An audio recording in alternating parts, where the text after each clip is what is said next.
Friends, इस वक्त आप देख सकते हैं कि हमारे पास ये है पीसीबी रिपेयरिंग के लिए, और इसका सेटअप मैंने तकरीबन तैयार कर दिया हुआ है ताकि टाइम की बचत हो सके।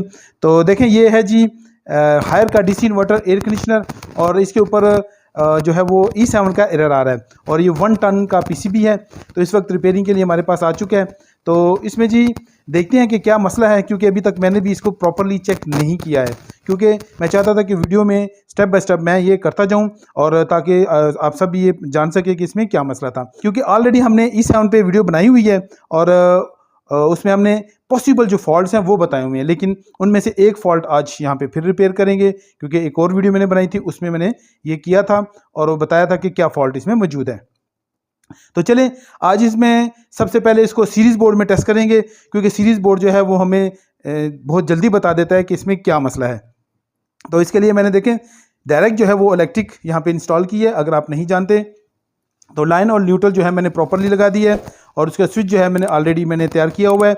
इसके बाद सीरीज़ बोर्ड जो है वो भी मैंने तैयार किया हुआ है, और इसमें मैंने ऑलरेडी एक वीडियो बनाई थी और वो मैंने अपलोड की हुई है। अगर आपने नहीं देखी तो वो भी ज़रूर देख लें, तो उसके ज़रिए से टेस्ट करना सीख लें। अब यहाँ पे ये सिस्टम जो है वो रेडी है टेस्टिंग के लिए। तो यहाँ पे रिएक्टर नहीं लगा हुआ था, तो वो भी मैंने इंस्टॉल कर दिया है। अब यहाँ पे इसको इलेक्ट्रिक दे देते हैं और चेक करते हैं कि ये कैसा बिहेव करता है, और इसकी प्लस माइनस को हम प्रॉपरली लगा देंगे। तो मेरे जो ये स्विचेस हैं इनके ऊपर प्रॉपरली लिखा हुआ है, और मुझे पता है कि कहाँ पे कौन सी वायर लगनी है। अब यहाँ पे सीरीज़ बोर्ड हमारा तैयार है टेस्टिंग के लिए। इसके अलावा आप देख सकते हैं कि यहाँ पे जो कम्युनिकेशन वायर है वो मैंने यहाँ पे साइड पर रखी हुई है। इसके साथ अभी हम कोई भी फंक्शन नहीं कर रहे हैं। अब इसकी जो मेन बोर्ड की तार है वो हम लगा देंगे इसके बोर्ड में। तो देखें, हमने बोर्ड में लगाई, और इसको अब हम स्टार्ट करके देखते हैं कि जो सीरीज़ बोर्ड है वो क्या बिहेव करता है, क्योंकि मुख्तलिफ सिस्टम्स में ये मुख्तलिफ बिहेव करता है, जिससे हमें अंदाज़ा होता है कि यहाँ पे क्या प्रॉब्लम चल रही है। तो अभी हम इसको ऑन कर देते हैं, और देखें जी, जब हमने इसको ऑन किया तो ये जी बल्ब जो है वो प्रॉपरली जल गया है। तो जल गया है तो इसका मतलब है कि यहाँ पे कोई शॉर्ट सर्किट मौजूद है, क्योंकि अक्सर ये जो है क्या होता है कि जब हम सिस्टम के साथ अटैच करते हैं एक दफ़ा जलता है और फिर बुझ जाता है। तो इसका मतलब ये हुआ कि यहाँ पे या तो एसएमपीएस में या कैपेसिटर या कोई एक चीज़ जो है यहाँ पे शॉर्ट है। तो चलें इस पीसीबी को हम उल्टा करते हैं। उल्टा करने के बाद फिर हम देखते हैं कि यहाँ पे क्या प्रॉब्लम चल रही है, क्योंकि इसकी बैक साइड पे भी हमें पता चल जाता है कि यहाँ पे क्या प्रॉब्लम चल रही है। तो आगे चल के वीडियो में मैं आपको वो भी दिखा देता हूँ जी। और फ्रेंड्स, इस वक्त मेरे पास आप देख सकते हैं कि 3 पीसीबी पड़े हुए हैं। तो इनके बारे में आज मैं आपको एक इन्फॉर्मेशन दूंगा। अगर तो आप रेगुलर जो है वो काम करने वाले हैं तो फिर तो आपके पास ये इन्फॉर्मेशन शायद मौजूद हो, लेकिन अगर आप रेगुलर काम करने वाले नहीं हैं तो फिर भी आपके पास ये इन्फॉर्मेशन होनी चाहिए, क्योंकि अक्सर हम जाते हैं काम करने के लिए 1.5 टन पे भी जाते हैं, 2 टन पे भी, 1 टन पे भी, 3-4 टन पे भी। तो इस तरह से मुख्तलिफ पीसीबीज़ पे जब काम करते हैं तो हमें इनकी इन्फॉर्मेशन होनी चाहिए। तो चलें आज मैं बताता हूँ कि ये मेरे पास 3 पीसीबी पड़े हुए हैं। तो ये देखें, ये वाला पीसीबी अगर आपने देखा हो तो ये बड़ा पीसीबी है, और ये अक्सर आता है जी 2 टन में ज़्यादातर आता है, 1.5 टन में भी लगा होता है। अक्सर मॉडल्स में जिनकी बॉडी चौड़ी होती है उनमें ये लगा होता है, क्योंकि ये बड़ा होता है, चौड़ा होता है। और इसी तरह से ये 1 टन तो आपने देख लिया ऑलरेडी, जिसकी मैं प्रॉब्लम आज डिस्कस कर रहा हूँ आपके साथ। और इसके अलावा यहाँ पे मेरे पास 1.5 टन का पीसीबी पड़ा हुआ है, जिसका साइज़ जो है वो देखें तकरीबन 1 टन और 1.5 टन का सेम टू सेम है। अब यहाँ पे मैं जो इन्फॉर्मेशन आपको देना चाह रहा हूँ कि इनके दरमियान एक डिफरेंस होता है, ख़ास तौर पे ये 1.5 टन और 2 टन में जो लगा होता है चौड़ा वाला पीसीबी इसमें, और ये जो दोनों पीसीबी हैं इनमें जो डिफरेंट होता है, तो वो मैं आज आपको समझाना चाहूँगा। अक्सर मैंने 1-2 वीडियो में मैंने बताया भी हुआ है, अगर आपने पहले से देखी हुई है वीडियो तो बहुत ज़बरदस्त है। तो देखें यहाँ पे ये 1.5 टन में भी आता है और 2 टन में भी ये लगा होता है। अब यहाँ पे ऐसा होता है कि इस पीसीबी को हम डायरेक्ट, जो इसका जो पावर पीसीबी है इसको हम डायरेक्टली चेक कर सकते हैं, जबकि यहाँ पे ये जो पीसीबीज़ हैं इनको हम देखें, मैं इस वक्त इसके साथ अटैच करके तो मैं चेक कर रहा हूँ। इसकी क्या वजह है जी, तो मैं आपको बता देता हूँ। तो देखें, ये जो पावर पीसीबी होता है इसका जो एसएमपीएस है, देखें इसके लिए अलग से ब्रिज रेक्टिफायर और इसका अलग से कैपेसिटर जो है वो लगाया गया है, ताकि इस पीसीबी को अलग से जो है पावर सप्लाई दी जा सके। और इसका जो माइक्रो कंट्रोलर और इसके जो पार्ट्स हैं वो इस एसएमपीएस के ज़रिए से काम कर रहे होते हैं, जबकि यहाँ पे जो 2 बड़े कैपेसिटर्स लगे होते हैं इनका काम जो होता है वो यहाँ पे लगे हुए ब्रिज रेक्टिफायर के साथ होता है। और ये जो होता है ये दोनों कैपेसिटर्स और ये ब्रिज रेक्टिफायर, ये जी आईपीएम को पावर दे रहे थे और आईपीएम आगे फिर जो है वो कंप्रेसर को चला रहा होता है। मतलब ये जो है ब्रिज रेक्टिफायर और कैपेसिटर जो है वो कंप्रेसर के लिए होते हैं, और जबकि इसका अपना सेपरेट जो है सिस्टम यहाँ पे मौजूद होता है। तो ये एक बहुत ज़बरदस्त इन्फॉर्मेशन आपके पास होनी चाहिए। और जब भी पीसीबी पे काम करते हैं तो अगर उसके बारे में इन्फॉर्मेशन नहीं होगी तो आप उस पर काम बहुत स्लो कर सकते हैं, और अगर बाज़ दफ़ा तो कर ही नहीं सकता बंदा, और अगर करेगा भी तो बहुत स्लो करेगा, क्योंकि एक एक चीज़ के बारे में इन्फॉर्मेशन ढूंढनी पड़ती है फिर। तो मैं भी ऐसे ही काम करता हूँ अक्सर, अगर किसी चीज़ के बारे में इंफॉर्मेशन ना हो तो वो मुझे फिर ढूंढनी पड़ती है। अब इसी तरह से ये देखें यहाँ पे 1 टन और 1.5 टन, अब ये एक दूसरे के साथ अटैच हो सकते हैं कि नहीं हो सकते? तो मैंने तो अक्सर ये देखा है कि ये एक दूसरे के साथ अटैच नहीं हो सकते। वजह ये है कि ये पीसीबी दिखने में एक जैसे हैं, लेकिन इनके अंदर जो प्रोग्रामिंग है वो डिफरेंट है, क्योंकि ये इनडोर के साथ अटैच नहीं होते हैं। अक्सर आपको एरर देंगे कि मॉडल डिफरेंस, या फिर काम ही नहीं करेंगे भी तो फॉल्ट के साथ काम करेंगे, तो कुछ ना कुछ फॉल्ट आ जाता है इसमें। तो इसलिए इनडोर के साथ भी ये अटैच नहीं हो सकते। वैसे ये नॉर्मली एक दूसरे के साथ एक्सचेंज हो सकते हैं, आप कर सकते हैं, लेकिन जब वो इनडोर अगर आपके पास डिफरेंट होगा तो फिर आप नहीं कर सकते। लेकिन इनमें एक चीज़ जो कॉमन है वो मैं आपको बता देता हूँ। तो देखें ये जो पीसीबीज हैं, ये देखें इनका सेपरेट जो है वो ब्रिज रेक्टिफायर नहीं होता है, बल्कि इसका जो ब्रिज रेक्टिफायर है वो यहाँ से आया होता है। देखें यहाँ पे लगा हुआ है, ये देखें इस वक्त ये किस तरफ है जी, ये है जी, ये लगा हुआ है जी, ये देखें जी, ये लगा हुआ है जिस तरह के मैंने आपको दिखाया इस पीसीबी में। तो ये वैसे 2 टन और 1.5 टन के लिए होता है, लेकिन यहाँ पे सेम ही तरह डिज़ाइन होता है, लेकिन अंदर जो थोड़ी सी डिज़ाइनिंग थोड़ी सी डिफरेंट होती है, लेकिन बना हुआ तकरीबन ऐसा ही होता है। अब यहाँ पे इसके जो पावर है यहाँ से ब्रिज रेक्टिफायर में आती है, और ये जो बड़े पीसीबी ये जो बड़े कैपेसिटर्स लगे होते हैं, इन्हीं से ये पावर लेके तो ये एसएमपीएस यहाँ पे काम कर रहा होता है। तो ये एक बहुत बड़ा डिफरेंस है, और इस पीसीबी को हम विदाउट इस पीसीबी के ऑपरेट नहीं कर सकते, क्योंकि इलेक्ट्रिक ही नहीं आएगी, तो इलेक्ट्रिक नहीं आएगी तो ये काम ही नहीं करेगा। जबकि ये वाला जो पीसीबी है हम डायरेक्ट इसको अकेले, यानी कि विदाउट आईपीएम पीसीबी के हम इसको टेस्ट भी कर सकते हैं, वोल्टेजेस भी चेक कर सकते हैं, और ये भी कंफर्म कर सकते हैं कि ये ठीक है कि ख़राब है, लेकिन इनको नहीं कर सकते। अब यहाँ पे जी नेक्स्ट स्टेप में हम दोबारा इसको इलेक्ट्रिक देंगे, और इसकी जो ये बैक साइड है यहाँ से हम देखेंगे, क्योंकि अगर आपने जानते हैं इस के बारे में, तो यहाँ पे जी 2 LEDs होती हैं। यहाँ पे LED 2 है, इस साइड पे 2 है, और यहाँ पे जी देखें ये LED 1 है। तो ये दोनों जो हैं वो मुख्तलिफ सिचुएशंस में मुख्तलिफ काम करती हैं। लेकिन ये जो LED 2 होती है, अगर यहाँ पे इसका जो कैपेसिटर्स हैं यहाँ पे इलेक्ट्रिक आ रही है, तो फिर ये LED जो है वो जल जाएगी। तो इसका मतलब ये है कि सिस्टम में जो है वो इलेक्ट्रिक आ रही है, और ये अगर ना जले तो इसका मतलब ये है कि ये इसका एसएमपीएस ही काम नहीं कर रहा, जिसकी वजह से इसके माइक्रो कंट्रोलर और इसके दूसरे पार्ट्स में जो है वो इलेक्ट्रिक नहीं आ रही है। तो अब इसको जो है वो जला के देख लेते हैं कि ये काम कर रहे हैं, दोनों लाइटें काम कर रही हैं कि नहीं कर रही। अगर इसके बाद ये काम कर रही हैं तो फिर एसएमपीएस जो है वो ठीक है, फिर कोई और मसला हो सकता है, लेकिन पहले इनको चेक करना ज़रूरी है, कि जिससे ज़रिए से हम पता चल जाएगा कि क्या पीसीबी ख़राब है कि नहीं, या कोई और फॉल्ट है। तो सेम उसी तरह से जी मैं इसको चेक कर रहा हूँ। देखें यहाँ पे मैंने लगाया हुआ है जी सीरीज़ बोर्ड, और सीरीज़ बोर्ड में सारी सेटिंग मैंने वो सेम तरीके से मैंने कर ली हुई है। अब यहाँ पे मैं इसको इलेक्ट्रिक दे देता हूँ, इसको इलेक्ट्रिक लगाई, और अभी मैं इसको ऑन कर देता हूँ, और ये देखें जी, ये जी इसकी लाइट फिर से जल गई है। इसका मतलब है कि यहाँ पे कोई शॉर्ट सर्किट मौजूद है, इसका इशू है यहाँ पे। लेकिन अगर देखा जाए तो यहाँ पे ये LED भी जो है वो 2 जो है वो इस वक्त जल रही है।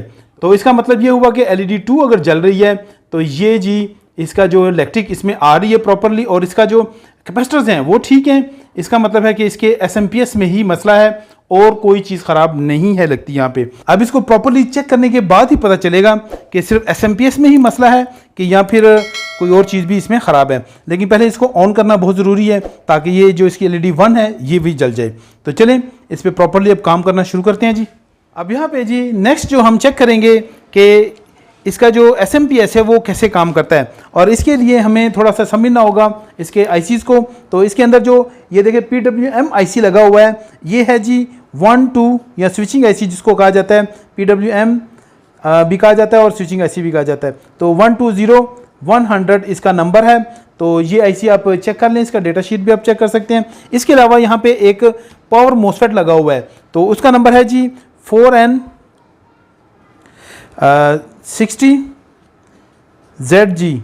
तो ये इसका नंबर है। तो आप इन दोनों को चेक कर सकते हैं और इन डेटा शीट के मुताबिक आप काम कर सकते हैं। अब यहाँ पे इसके SMPS को हम चेक कर लेंगे और देखेंगे कि कहाँ पे क्या वोल्टेजेस आ रहे हैं और क्या चीज़ ख़राब है। तो देखें, इसमें 3-4 चीज़ें हो सकती हैं। अगर ये इसका चॉपर जो है वो गर्म हो जाएगा तो फिर भी ये ख़राब होगा। इसका पावर मोसफेट है, देखें ये लगा हुआ है पावर मोसफेट, ये ख़राब हो जाएगा तो फिर भी ये जी PWM जो है कंट्रोलर या स्विचिंग IC वो भी अगर ख़राब हो जाए तो फिर भी हो सकता है। लेकिन ये स्विचिंग IC नहीं है, PWM है, क्योंकि ये पल्स देता है पावर मोसफेट को, क्योंकि इसके अंदर मोसफेट मौजूद नहीं होता है, मोसफेट एक्सटर्नल मौजूद होता है जी। तो इस वजह से हम इसको स्विचिंग IC नहीं कह सकते, क्योंकि ये स्विच नहीं करता, ये सिर्फ और सिर्फ इसको पल्स देता है इसके पावर मोसफेट को। तो पावर मोसफेट जब ऑन होता है तो फिर जाके ये चॉपर जो है वो ऑन होता है। तो इसके अलावा यहाँ पे देखें, ये TL431 जो IC है ये भी ख़राब हो सकता है। इसकी अगर फीडबैक सही नहीं आएगी तो फिर भी ये काम सही नहीं करेगा। तो अब यहाँ पे देखते हैं कि क्या चीज़ यहाँ पे ख़राब है। इसके अलावा यहाँ पे एक रेजिस्टेंस लगी होती है जो कि तकरीबन 10 ohms की रेजिस्टेंस है। तो अगर ये ख़राब हो जाए तो फिर भी अक्सर ये काम नहीं करता है। तो मैं आपको दिखा देता हूँ, ये देखें जी, रेजिस्टेंस नंबर जो है 18, ये जो है रेजिस्टेंस अगर ख़राब हो जाए तो फिर भी ये काम नहीं करता। तो ये इसको चेक कर लें तो वो बहुत ज़रूरी होता है, क्योंकि यहीं से जो है वो इलेक्ट्रिक जो है वो इस स्विचिंग IC को आ रही होती है। अब यहाँ पे हम थोड़ा सा और इसको समझेंगे, क्योंकि समझे बगैर हम इसको आगे काम नहीं कर सकते।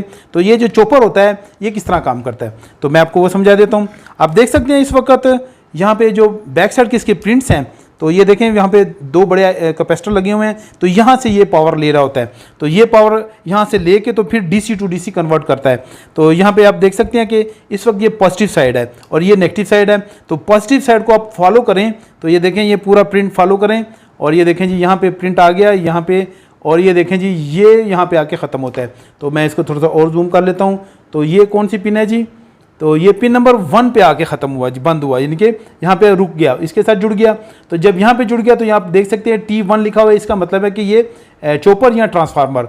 तो यहाँ पे T1 है तो पिन नंबर 1 है, और इसकी जो पिन नंबर 5 है तो ये देखें, ये यहाँ पे ग्राउंड आना चाहिए। अगर यहाँ पे ग्राउंड आएगा तो ये दोनों आपस में मिलेंगे, तो इसके अंदर जो चॉपर के अंदर जो कॉइल है वो एक्टिवेट हो जाएगी और वो आगे DC to DC सप्लाई फिर बनना शुरू हो जाएगी, और यूँ ये IC काम करना यूँ ये PCB जो है वो काम करना शुरू कर देता है।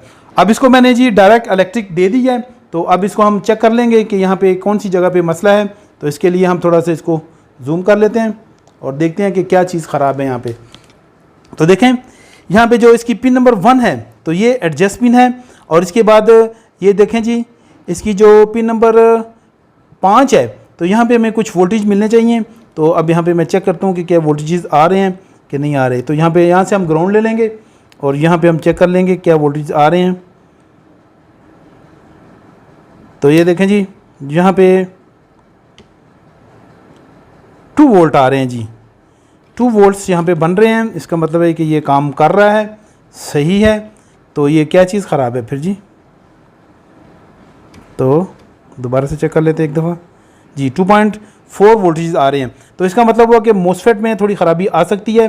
तो अगर मोसफेट ख़राब होगा तो फिर भी ये काम नहीं करेगा। तो इसकी बैक साइड पे देखें, मैंने जैसे आपको पिन दिखाई तो वो जी इसकी ड्रेन पिन है। तो मैं यहाँ से आपको दिखा देता हूँ इस वक्त दोबारा से इसका जूम करके इसको। तो देखें जी ये है जी इसकी पिन। तो यहाँ पे देख सकते हैं आप, ये ड्रेन पिन है।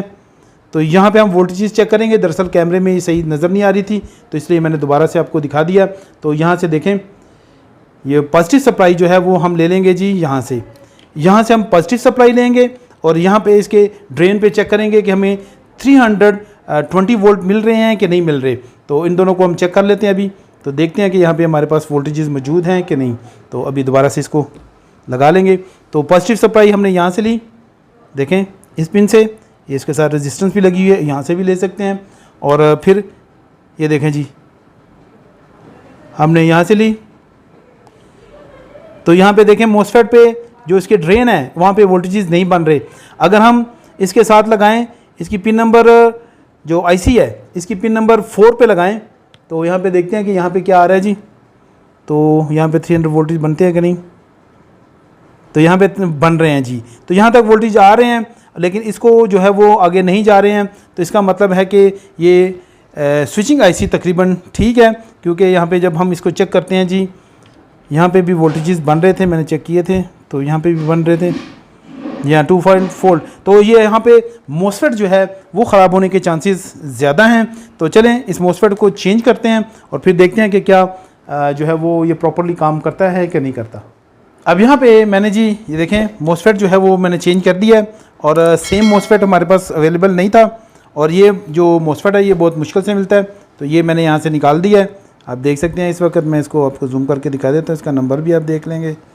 और ये देखें जी, ये है जी 4N60ZG। तो ये मैंने निकाल दिया और ये ख़राब है, और इसकी जगह मैंने देखें दूसरा मोसफेट लगा दिया है। तो ये देखें जी मैंने दूसरा मोसफेट लगाया, और ये बड़ा वाला है थोड़ा, और ये इसकी रिप्लेसमेंट है जी। तो ये बिल्कुल परफेक्टली काम कर रहा है अभी। तो मैं आपको दिखा देता हूँ कि कैसे। अब इसको थोड़ा इस तरफ कर लेते हैं ताकि इसकी लाइट्स को हम देख सकें कि इसकी लाइट्स जो हैं वो जल रही हैं कि नहीं जल रही। अब मैं इसको इलेक्ट्रिक दे दूँगा डायरेक्ट, और इसकी स्विचिंग भी हो रही है और इसके परफेक्टली काम करना शुरू कर दिया है। तो मैं अभी इलेक्ट्रिक दी, देखें, और ये देखें जी ये पहली लाइट जल गई है, और यहाँ पे देखें जी दूसरी लाइट भी जल गई है, और ये देखें जी इसने स्विचिंग की आवाज़ भी इसमें से आ गई है। तो ये देखें जी दोनों काम करना शुरू कर दी इसने, और ये देखें जब ये दोनों लाइटें जलना शुरू हो गई तो इसका मतलब ये है कि अब ये पीसीबी बिल्कुल ठीक हो चुका है और ये फंक्शनल हो गया है। तो इस तरह से आप भी जो है वो आसानी से ये चेंज करके तो आप ठीक कर सकते हैं, लेकिन फिर ये चीज़ ढूंढनी होती है कि कौन सी चीज़ में फ़ॉल्ट है, तो वो फिर इम्पोर्टेंट होता है।